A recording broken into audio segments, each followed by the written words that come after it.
오전 12시 많은 참여 바랍니다.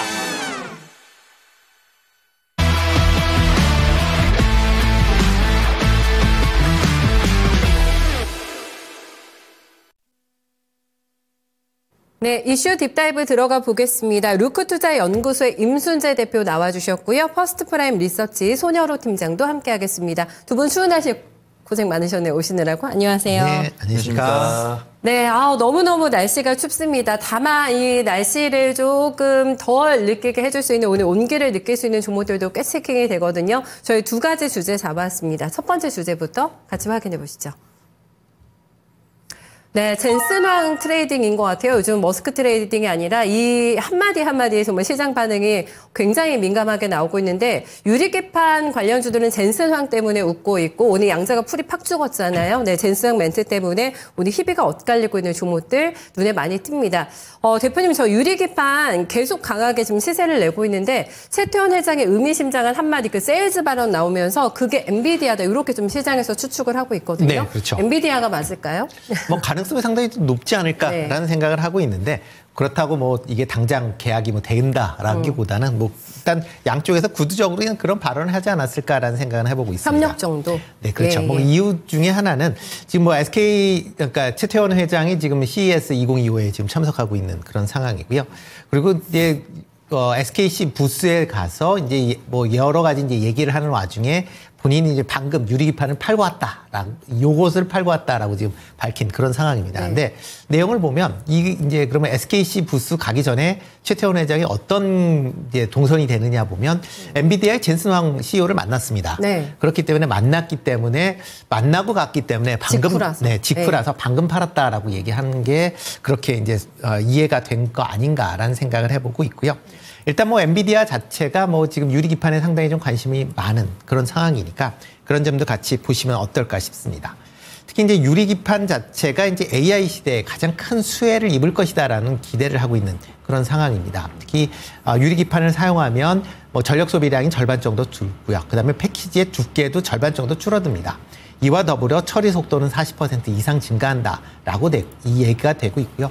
발열 문제도 상당 부분 해소할 수 뭐 상당히 줄일 수 있다라는 그런 이제 기대감까지 같이 갖추면서 유리기판에 대한 그런 이제 기대감을 키우고 있는 그런 상황이고요. 그러다 보니까 당연히 엔비디아도 이런 유리기판에 대해서 관심을 가질 수밖에 없다라고 보시는 게 맞지 않을까 싶습니다. 뭐 현재 차세대 관련된 이런 유리기판에 관련돼서 여러 회사들이 지금 뭐 개발에 진행 중에 있는 그런 상황이고요.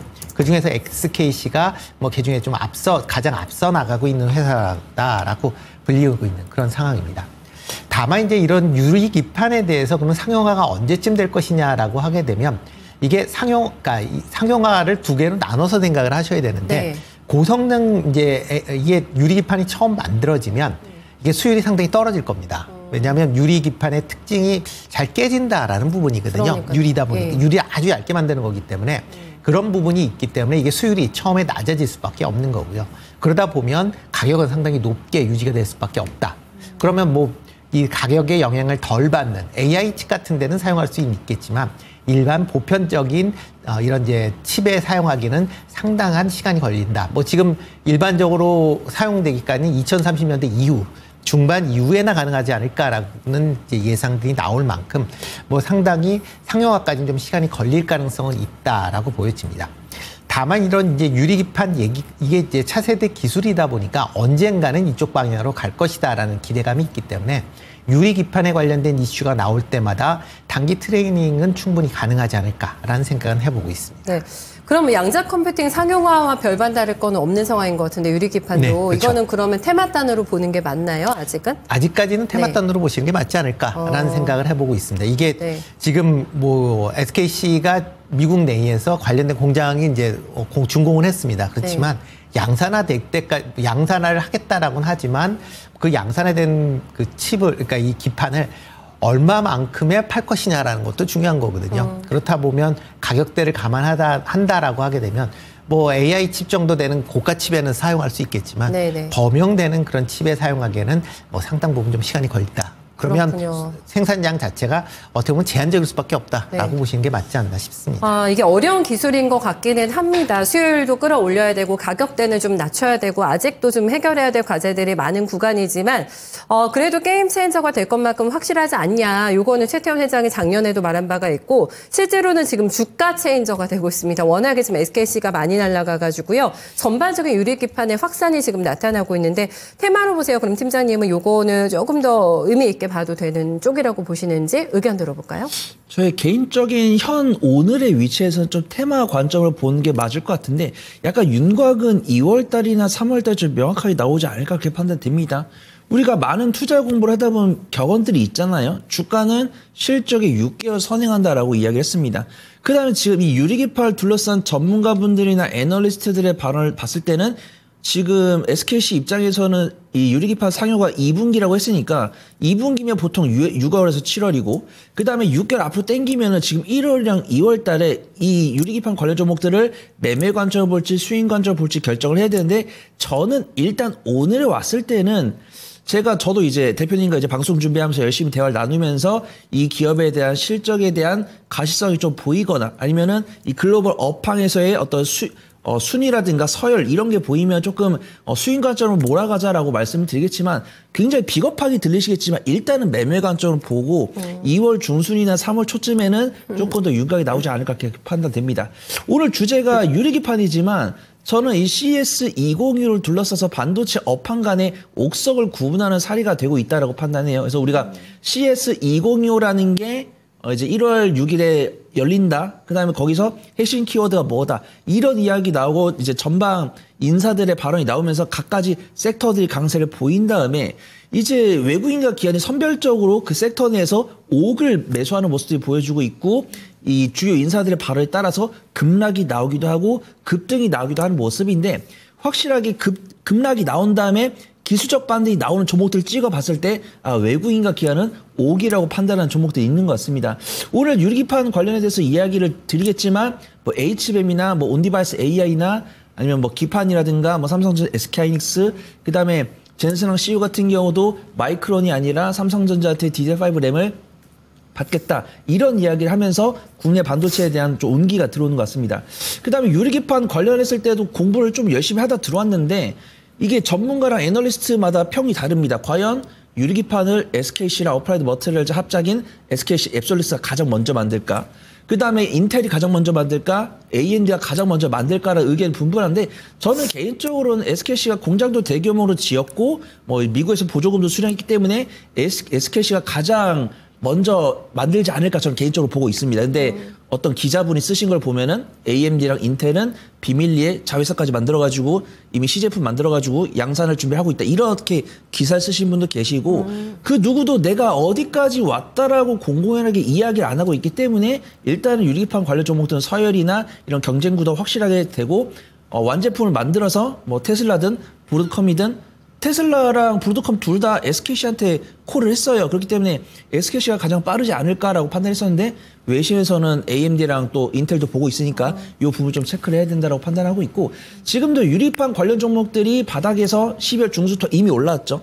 12월 중순부터 이미 올라온 다음에 단기적인 차익실로 나온 다음에 눌림목을 만들고 있는데 수급적을 찍어보니까 외국인과 기관보다는 개인 투자분들 위주로 접근하고 있더라고요. 그래서 저는 뭐 유리기판에 대한 성장성을 의심하는 것은 아니지만 적어도 이 투자라는 것이 밸류에이션 뒷받침되어야지만 몰고 갈 수 있는 거고 어떤 밸류에이션에 대한 기대감이 아직 명확하지 않은 상황에서 외국인과 기관이 아니라 개인 투자분들 위주로 접근을 하고 있으니까 네. 내가 매매에 자신이 있다라고 하신 분들은 유리기판 매매하셔도 무방하다고 판단되고 있지만 나는 유리기판이 변동성이 크고 좀 무서운데 성장성은 유망하다고? 그럼 그중에서 어떤 종목이 오길까라고 궁금하시다고 한다면 본방사수 잠시 후 공개하도록 하겠습니다. 알겠습니다.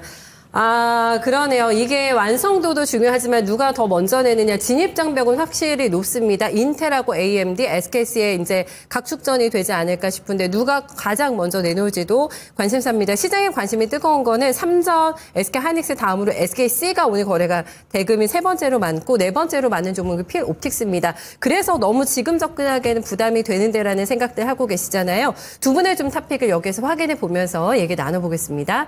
임순재 대표의 탑픽은 SKC입니다. 오늘 아주 가장 뜨거운 종목. 지금 얘기하는 동안에 장중고가 가버리네요. 그다음에 다음 종목 어떤 종목 가져오셨을까요? 캠트로닉스를 선택하셨습니다. SKC가 23% 가는데요. 장중에 지금.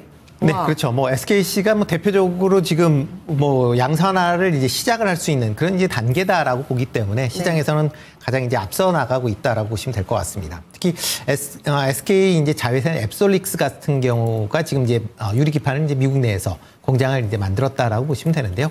뭐 여기 지분율을 보면 SKC와 그다음에 이제 어플라이 머티리얼스가 이제 합작을 한 그런 이제 법인이다라고 보시면 될 것 같고요. 뭐 이와 더불어 이제 미국 공장이 이제 완공이 되면서 이거에 따른 생산 보조금, 그다음에 R&D 보조금에서 총 1억 7,500만 달러의 지금 미국 정부의 보조금을 수령을 할 계획인 그런 이제 회사다라고 보시면 될 것 같습니다. 그만큼 이제 유리 기판에 대해서 이제 선점했다라는 측면에서 보면 뭐 유리 기판이 움직인다라고 하게 되면 시장에서 관심을 받을 가능성은 충분히 있다라고 보여지고요. 다만 이제 SKC 같은 경우는 단순하게 유리 기판만 하는 게 아니라 계열 자회사가 여러 가지 이제 사업을 하고 있습니다. 뭐 대표적으로 뭐 화학 관련된 부분도 있고요. 또 하나가 이제 SK 넥실리스라고 해서 2차 전지에 이제 동박을 만드는 회사도 있고 하기 때문에 이게 좀 포트폴리오가 좀 분산된다라는 그런 측면은 좀 당분이 좀 있기는 합니다. 그렇지만 만약 유리기판을 본다라고 하게 되면 아마 SKC를 보시는 게 제일 맞지 않을까라는 생각이 들고 있고요. 다만 오늘 같은 경우에는 지금 뭐 20% 넘는 상승세를 보이고 있는데 뭐 이렇게 되는 건 약간 조금 지금 시장 전체적으로 투자 심리가 많이 좀 아직까지는 좀 위축이 돼 있기 때문에 특정 테마로 자금이 쏠리는 현상이다라고 생각이 돼서 오늘 같은 날 쫓아간다라기보다는 조정받을 때 매수하시는 게 어떨까 싶습니다. 적정 매수 진입 구간 얼마 정도 보세요, 그러면? 뭐 지금 상황에서는 네. 뭐 오늘 뭐 지금 16만 원 정도 되는데 이 정도까지 올라갈 것이냐라고 보면 좀 퀘스천일 가능성이 있고요. 왜냐하면 작년에도 적자를 받고 올해도 아마 SKC 입장에서 보면 적자가 실적은 적자로 예상이 되고 있으니까 뭐 오늘 뭐 상승폭을 제외한 14만 원대 이하에서 매수하시는 그런 전략이 어떨까 싶습니다. 직고점이 20만 원까지는 가는 거라고 보세요, 그러면? 당장은 조금 어려울 것 같고요. 이런 그런 이제 관련돼서 유리기판에 관련된 얘기가 조금 더 나오거나 아니면 넥실리스의 실적이 조금 받쳐줘야만 20만 원까지는 올라갈 수 있다. 그러니까 만약 뭐 지금 이제 SKC 같은 경우는 기본적으로 한 12만 원대에서 17만 원대 아마 박스권으로 움직일 가능성은 좀 높아 보인다라고 생각을 하고 있고요. 그렇다라고 하게 되면 지금 정도 되면 약간 상단 쪽에 가깝기 때문에 일단 조금 조정을 받으실 때 접근해 보시는 게 어떨까 싶습니다. 네, 추세 대응 아닙니다. 네, 박스권 안에서 대응할 수 있는 종목 정도로 오늘 추천이 나온 거고요. 캠트로닉스 가지고 오셨어요. 네. 네, 우선은 가장 대장급 종목 이제 대표님께서 SKC 말씀을 해주셨고, 저는 이제 SKC의 뒤를 쫓는 기업들이 이제 LG 에노텍이랑 삼성전기가 있는데, 삼성전기의 밸류체인이 많아서 그 종목들이 좀 안정적으로 수익 가져갈 수 있지 않을까 그렇게 판단됩니다. 우리가 유리 기판이라고 검색을 해봤을 때 종목이 한 10개에서 12개 정도 나오는데, 외국인 순매수가 확인되는 종목은 태성 하나밖에 없어요. 그다음에 저도 태성을 역시도 가장 좀 중요시 보고 있고, 태성 입장에서도 이 유리기판을 만들기 위한 데모 설비를 완성했다는 뉴스가 나오고 외국인 순매수 들어오지만 일간 변동성 10% 이상 나와버려가지고 제외가 됐습니다. 그래서 제가 오늘 탑픽으로는 캠트로닉스 소개를 드리지만 매매에 좀 자신 있으신 분은 태성 유심히 지켜보셔도 좋다라고 판단되고 있고요. 캠트로닉스 같은 경우는 반도체 전자 소재 부품 사업을 영위하고 있고 지금 유리기판에 대한 핵심 공장인 TGV에 대한 대규모 투자 검토를 하고 있다라고 이야기합니다. 그래서 우리가 유리기판이라고 우리가 좀 판단한 종목 중에서 매매 관점으로 보는 게 우리 유리기판이라는 개념이 사실은 한 6에서 9개월 정도 지났거든요. 그래서 작년 2분기부터 부각됐던 종목들인데 이 삼성전기나 LG이노텍이나 SKC 같은 경우는 어떤 한 발짝 앞으로 나아가고 있는 관점인데 우리가 밸류체인이다. 중소형 기업이다라고 하는 종목들은 뭐 투자를 검토하겠다, 뭐 설비를 뭐 증설하겠다, 아니면은 어떤 어떤 관련 기업과 협업을 하겠다 이런 이야기가 사실 작년 상반기에 나왔는데 진전이 조금 없는 모습이 있어가지고 확실하게 대기업 전반기업과 관련이 있는 밸류체인을 보시는 게 맞다라고 판단됩니다. 그래서 캠토닉스 같은 경우 삼성전기랑 삼성디스플레이 이미 좀 밸류체인 안에 들어가 있고. 뉴스를 찾아보면 삼성전기가 지속적으로 본사를 찾아와서 유리기판 관련 기술 적용하기 위한 협업 이슈를 좀 논의를 하고 있다. 이런 뉴스가 나와 있습니다. 유리기판 관련 종목들 중에서 아직 강하게 시세가 나오지 않은 상황이고 일봉 차트를 봤을 때 아직도 그래도 안전한 좀 바닥권 위치에 있는 것 같아요. 60일선 돌파하고 나서 안착 과정이 있는데 일단 오늘 가속상으로는 외국인 순매도가 나오고 있습니다. 그래서 유리판 관련 종목들은 오늘 변동성이 나왔으니까 오늘 뭐 지금 현재가로 바로 매수를 하시기보다는 놀림목 공략이라든가 분할 매수 이런 쪽을 좀 해보시는 게 안전할 것 같습니다. 네, 많이 눌려 있는데 어느 정도 목표가 잡으셨어요? 네, 우선은 현재 18,300원부터 마이너스 5% 구간까지 분할 매수해 보시면 좋을 것 같고요. 1차 목표가는 한 2,500원에서 21,000원 사이 잡아보시면 좋을 것 같습니다. 네, 알겠습니다. 캠트로닉스까지 얘기 들어봤고요. 두 번째는 좀 오늘 하락하고 있는 쪽인데 얘기 나눠볼게요. 네, 주제는 방산입니다. 대표적인 뭐 외교 세일즈 정책 관련주이기 때문에 정치 리스크가 불거지고 나서 좀 한몸에 우려를 받았고요. 하지만 경쟁력에는 차질이 없을 거다라는 분석이 나오게 되면서 스물스물해서 반등을 또 꾀하던 쪽인데 오늘은 다시 한번 악셀을 만납니다. 전반적으로 분위기가 안 좋아진 상태인데요. 임수재 대표님. 이번에 폴란드 측에서 네, 우리나라 오는 거를 연기하겠다고 밝혔는데 이게 심리에 영향을 미치고 있는 겁니까? 아니면 센티입니까? 아니면 진짜적 펀더멘털 자체에도 우려가 있다고 봐야 될까요? 아직 펀더멘털적으로 본다라기보다는 조금 더 이르다라고 보여지고요. 뭐 국내 정치 상황이 상당히 이제 불확실성이 커지고 있기 때문에 아마 입국이 좀 안 되고 안 할 거다라고 보시면 될 것 같습니다. 특히 지금 본다라고 하게 되면 뭐 국내에 관련돼서 지금 뭐 국방 관련된 이제 사절이 온다라고 하게 되면 이제 만나야 될 사람이 뭐 대통령이거나 아니면 국방부 장관이어야 되는데 네. 국내에 지금 다 지금 뭐 다 대행 체제로 있기 때문에 정책 결정에 대해서 어떤 뭐 강한 그런 모습을 볼 수 없어서 아마 그런 부분이 해소될 때까지는 아마 들어오지 않을 것이다라고 좀 예상이 되고 있고요. 뭐 그런 관점에서 본다라고 하게 되면 뭐 방산 수출이 단기적으로는 조금 이제 리스크가 좀 커진 거는 사실이다라고 보여집니다. 그렇지만 뭐 장기적, 뭐 중장기적으로 본다라고 하게 되면 국내 방산 기업에 대한 그런 이제 그 인지도나 그런 측면에서 보면 그렇게 나쁘진 않아 보인다라고 생각이 되고 있고요. 특히 유럽 내 지정학 리스크가 여전히 뭐 계속 유지가 되고 있는 그런 상황이다라고 보시면 될 것 같습니다. 특히 우크라이나 전쟁이 이제 종전에 대한 얘기들이 많이 나오고 있는데 종전이 되면 그런 방산 관련된 수요가 줄 것이냐라고 보면 또 그렇지는 않을 걸로 예상이 되고 있습니다.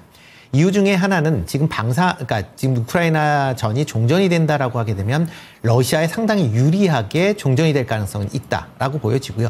그렇다라고 하면 동유럽 지역 국가 입장에서 보면 러시아에 대한 불안감이 지금보다 더 커질 수밖에 없게 되는 거고요. 그렇다라고 하게 되면 국방비에 대한 증가는 지금보다 확대될 가능성은 충분히 있다라고 생각이 되고 있습니다. 특히 동유럽 지역 내에는 국내 방산업체들의 진출이 활발히 이루어졌기 때문에 만약 국방비를 증가한다라고 하게 되면 국내 방산 무기에 대한 수입을 그만큼 확대할 가능성에 대한 부분도 여전히 남아 있다라고 보여지고요. 또 하나가 이제 트럼프 행정부가 출범하면 나토에 국방비를 증액을 해라라고 지금 강하게 요구를 하고 있습니다. 지금 GDP의 5%까지 확대해야 된다라고 지금 밝히고 있는 그런 상황인데요. 과거 예를 보면 나토에서 국방비를 증액을 한다라고 하게 되면 그중에서 30%를 신규 국방 무기를 구입하는 데 사용을 했습니다. 그렇다라고 하게 되면 향후에 유럽 내에 이런 이제 국방 무기에 대한 수입량이 좀 늘어날 수밖에 없는 거고요. 그러면 국내 기업들도 그거에 따른 그런 이제 기회를 엿볼 수 있다라는 측면에서 긍정적으로 보셔야 되지 않을까 싶습니다. 네. 지금 방산 얘기하면 지상 방산만 많이 얘기를 하고 있습니다. 대부분 전차나 아니면 장갑차, 비행기까지 얘기를 하고 있는데요. 최근 들어 이제 해상 방산, 특히 이제 함정에 대한 얘기들이 많이 나오고 있으니까 이런 해군 방산, 특히 미 해군력을 강화하겠다라고 지금 트럼프 행정부 내에서 지금 얘기가 되고 있기 때문에 그런 점을 감안한다라고 하게 되면 방산 분야는 좀 더 확대가 될 가능성은 있고 국내 기업들은 그와 따른 수혜도 충분히 입지 않을까라는 생각을 해보고 있고요. 네. 다만 이제 단기적으로는 정치 불안이 좀 계속 이어지고 있기 때문에 이런 부분에 대해서는 조금 조심하실 필요는 있다라고 생각을 하고 있습니다. 알겠습니다. 다행이네요. 센티 훼손 정도로 보셨기 때문에 기회가 될 만한 종목을 주실지 좀 체킹해봐야 될 것 같긴 한데 비상계엄 사태가 나고 나서 바로 방사청장이 폴란드로 출장을 갔다고 합니다. 그만큼 폴란드에 저희가 수출 계약을 맺어놓은 건이 굉장히 크기 때문에 그게 우려가 돼서 이제 날아간 거잖아요. 근데 오지 않겠다라고 얘기를 딱 해버리니까 시장에서 이게 뭐지? 이거 정치 리스크 그럼 다른 쪽으로도 더 확산되는 거 아닌가? 이런 심리가 좀 작용하는 것 같기는 하거든요. 팀장님은 이번 이슈 어떻게 보세요? 네, 저 역시도 어떤 펀더멘털 훼손보다는 투자 심리 훼손으로 보고 있습니다. 우리가 오늘 방위산업 이야기를 하고 있지만 저는 조선이랑 전력세비를 같이 비교를 해드리거든요. 이 세 가지 섹터의 특징은 실적이 확인됐는데 추가 수주가 나오냐 안 나오냐에 따라서 주가 움직임이 달라지고 있잖아요. 전력 설비는 너무 순항해서 약간 좀 재미가 없어졌나 봐요. 일간 변동성이 많이 줄었습니다. 근데 조선 같은 경우는 추가 수주가 안 나올 것 같은데 중국이 치고 나올 것 같은데 이렇게 이제 조정이 나왔다가 미국이랑 인도가 끌어주니까 다시 올라가는 모습들이고, 그다음에 방위산업 같은 경우도 트럼프 대통령 당선인이 이제 취임하면은 종전이 되면은 방산에 대한 수요가 없어질 거다라고 보고 있는데, 소 잃고 외양간 고치는 것은 속담이지 사실이 아닙니다. 우리는 이런 전쟁을 겪으면 전쟁이 마무리가 됐을 때는 다시 전쟁이 재발되지 않도록 더더욱 이제 준비를 하게 돼 있습니다. 무기고도 채워 넣어야 되고. 그다음에 예. 이제 나토 같은 경우도 방위비를 GDP 3%가 아니라 5% 이상까지 끌어올려고 했으니까 방위산업 물품을 수입을 해야 되는데 그의 가성분 맞는 성능 있는 방위산업 물품을 수출할 수 있는 국가는 우리나라가 대부분이기 때문에 우리나라에 대한 수요는 이제 수준은 더 나올 거다라고 보고 있고, 지금 이 폴란드의 방한 중지는 정말 국내 정쟁 이슈 때문에 그런 겁니다. 쉽게 비유를 해드리면은 우리가 길을 가고 있습니다. 길을 가고 있는데 땅 위에 구멍이 뚫린 거예요. 그래서 잠깐 멈춥니다. 근데 그 구멍이 안 메꿔지고 조금 더 넓어진 거예요. 그러면은 내가 뭐 뒤돌아갈 수 있으면 뒤돌아갈 수 있는데 선택할 수 있는 길이 없다 보니까 그 길을 가야 되는 겁니다. 그런 사이에 우리가 이 대한민국에 대한 방위산업에 대한 계약을 하려고 그랬는데 다른 선택할 길이 없다 보니까 좀 유보시켰다라고 보는 게 좋을 겁니다. 그래서 이제 뒤따라오는 수주가 계속 올 건데, 지금 이제 방위산업 같은 경우는 그들이 우리 이제 전쟁하는 기업들이 보통 이 국가 재무 상태가 온전한 상황이 거의 없다 보니까 네. 일단 우리나라에서 먼저 대출해주고 그 물품을 받아서 일단 방위를 한 다음에 나중에 좀 시간이 괜찮아지면 다시 대금을 납부하는 그런 상황인데, 대표님께서 말씀해 주신 것처럼 이런 계약을 하기 위해서 도장을 찍기 위한 그런 직책을 가지신 분이 안 계시다 보니까 지연이 되고 있는 겁니다. 그래서 근데 저랑 대표님이 아무리 그렇게 긍정적인 위로를 해드려도 외국인과 기관에 매도를 하고 있기 때문에 방위산업 관련 종목들을 지금 현재가로 바로 매수를 하기보다는 저점을 다지는 걸 보고 오게 하는 종목을 사는 것이 중요해 보인다. 그렇게 말씀을 드리도록 하겠습니다. 네, 조심스럽지만 접근할 수 있는 종목이 있을까요? 네, 보실까요? 두 분의 탑픽입니다. 먼저 임순재 대표의 탑픽입니다. 바로 사는 건 아니더라도 센티 훼손 정도이기 때문에 살 수 있는 종목일까요? 네, LIG 넥스원을 가지고 오셨고요. 네, 손여루 팀장의 종목입니다. 현대 로템을 골라주셨습니다. LIG 넥스원을 오늘 낙폭을 많이 줄였어요. 대표님, 1%밖에 안 빠지네요. 네, 뭐 아침에 좀 더 빠졌다가 네. 조금 회복을 한 그런 상황이죠. 뭐 당장이다라기보다는 좀 중장기적인 관점에서 접근해 보실 필요가 있다라고 보여지는데요. 특히 이제 국내 유도무기에 대한 이제 그러니까 수출이 계속 좀 활발히 이루어지고 있습니다. 특히 중동 지역 내에 뭐 작년에 이라크에 이제 3조 5천억 정도의 이제 천궁 수출이 이루어졌는데요. 아마 올해에도 추가적으로 다른 국가에 아마 수출이 확대될 것이다라는 기대감이 있습니다. 이뿐만 아니라 지금 이제 LIG 넥스원에 이제 비궁이라는 그런 이제 유도 로켓이 있는데, 이게 이제 작년에 미국의 이제 해외 비교 성능 시험을 통과를 했습니다. 그렇다라고 하게 되면 미군 내에서도 상당히 좀 관심을 갖고 있는 그런 이제 무기 체계다 보니까 뭐 향후에 관련돼서 뭐 미국 내 판매 가능성도 여전히 남아 있다라고 보여지고요. 이뿐만 아니라 지금 뭐 여러 가지 통신 기술을 활용해서 적외도 위성통신으로도 지금 사업을 확장할 그런 이제 모습을 좀 보이고 있고요. 이와 더불어 로봇 관련주로도 또 분류가 되고 있습니다. 뭐 대표적으로 고스트 로보틱스를 이제 자회사로 갖고 있으면서 향후에 이제 방산과의 같은 시너지가, 이런 로봇과 방산의 시너지에 대한 부분도 같이 기대해 볼 수 있다라는 관점에서 보면 뭐 지금은 조금 조정을 받고는 있지만 중장기적으로 좀 뭐 보면 괜찮지 않을까라는 생각을 해보고 있습니다. 네, 전략은 어떻게 주세요? 네, 뭐 일단은 뭐 최근에 그러니까 주가 흐름을 보면 한 17만 원대에서 27만 원대에서 계속 좀 박스권 흐름을 이어가고 있습니다. 좀 큰 박스권이긴 하지만 네. 조금 조정을 단기적으로는 조정을 받을 가능성은 있다라고 생각을 하고 있습니다. 그렇지만 뭐 한 21만 원대까지 뭐 하락을 한다라고 하게 되면 그 이하에서는 분할 매수 관점으로 접근해 보셔도 되지 않을까라는 생각을 해보고 있고요. 뭐 26만 원대 정도 되면 매도를 하는, 어떻게 보면 박스권 매매가 지금은 맞지 않을까라는 생각을 해보고 있습니다. 네, 21만 원, 26만 원 박스권 대응이고요. 현대 로템도 오늘 밑골이 길 길게 다네요, 팀장님. 네, 어떤 좀 단기적인 변동성을 선호하시거나 분할 매수 잘하신 분들은 하나 에어로스페이스 권해드리지만 네. 분할 매수 못하신 분들 현대로템 보시면 좋을 것 같습니다. 너무 유명한 종목이고 이 방위산업 관련 종목들 중에서 가장 저평가 매도를 갖고 있고 기술적 위치도 가장 안전한 것으로 판단되고 있습니다. 뭐 하나 에어로스페이스 같은 경우 막 하루에 막 10%, 15% 이상 변동성을 보여줄 때 현대로템 같은 경우는 5% 내외로 좀 견조한 모습 보여주고 있고요. 일단 우리가 가장 우리나라를 대표하는 방위산업 물품들이 많지만 그중에서 제가 가장 유심히 보고 있는 건 K9 자주포입니다. 그래서 자주포 같은 경우는 이제 지상 방위산업 물품 중에서 영업이익률이 가장 많이 나오는 물품이고 그다음에 독일에서 만들고 있는 PZF 전체 자주포에 대비해서 뭐 가격은 절반 이상이고 사거리는 3분의 2 수준이기 때문에 자주포 중에서 가장 가성비가 높은 물품이다 이렇게 평가를 받고 있고요. 현대로템의 재무제표를 보면 매년 매출액과 영업이익 당기순이 증가폭이 방위산업 기업들 중에서 가장 높습니다. 거의 100% 수준으로 증가하는 모습이고 실적 발표가 될 때마다 증권사에서 12개월 선행포를 수정을 합니다. 그래서 방위산업 관련 종목들 12개월 선행포가 얼마 전까지만 해도 20이 넘어갔었는데 현대로템 같은 경우 11까지 넘어왔었죠. 성장성을 갖고 있는 종목이고 실적이 반영되고 있는데 12개월 선행포가 11이다? 이거 좀 굉장히 좀 퍼가 낮다라고 보고 있고 증권사 리포트가 나왔습니다. 한토증권에서 나온 리포트인데 네. 현대로템이 올해 실적과 더불어서 추가적 수주 가능성에 앞으로 강한 실적 향상세가 지속이 될 거다라고 보고 있습니다. 근데 안타깝게도 오늘 밑꼬리가 달려있지만 수급동향 보면은 좋지가 않습니다. 외국인과 기관의 매수세보다는 매도세가 조금 더 우위를 보여주고 있기 때문에 53,000원대에서 5만원대까지 분할 매수하신 다음에 눌림목 공략해보시면 좋을 것 같습니다. 네, 간단하게 가격만 딱 잡아주세요. 네, 우선 매수가는 53,000원부터 5만원까지 분할 매수해보시면 좋을 것 같고요. 1차 목가는 한 58,000원에서 6만원 정도 잡고 추가 상승 가능성 체크해보시면 좋을 것 같습니다. 네, 두 분 말씀 잘 들었습니다. 고맙습니다.